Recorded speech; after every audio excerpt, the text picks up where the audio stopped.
But yeah, the restaurant and design business probably takes up a huge part of my life, and then producing, I mean, shows. yeah, as if but those then aren't I had enough. a great time with Gordon Ramsay doing the show with him. You know, the two teams opposite each other in London. We had a really good time, and I didn't executive produce that, so I was alleviated from the responsibility. You just got to but go. I still had that responsibility to try and kick his butt, which I did. I think a lot of people are scared of him, you know, because he is he can be such a monster in the kitchen. So his persona, yeah. But he is so kind and he's funny, and we had so many. I mean, he's always like, bloody hell, girl. Like when I'd say things, retort right back at him, you know. I say, if you open the door, I'm going to go through it. If you're going to start it, I'm going to finish it, you know. So it was very much backwards and forwards, like a game of tennis, but we had a great time together. Yeah, he met his match. Yeah, that's what I feel like, because you're right. He has this persona that people are like intimidated by him. No, I love to give him as much as I can, throw as much shit at him as it.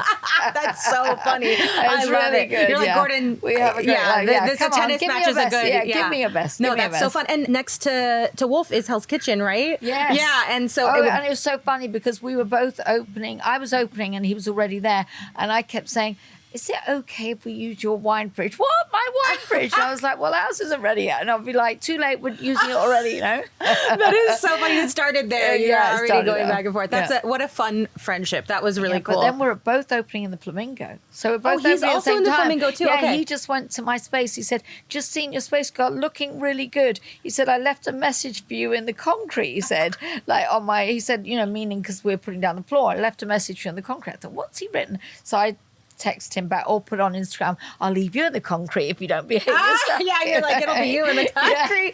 Wait, that's so exciting. I love that's such a fun friendship, because I mean, really obviously good. you're tied to so business much and restaurants. Admiration for him. He's just he's kind as well, and he's lovely. I mean, it's hard work because he's like a perfectionist and he's brilliant at what he does. But we do different things. You know, he's a chef, I'm a restaurateur designer, so it's slightly different what we do. Yeah. I have commonality though. Yeah. Utmost respect. Are you hitting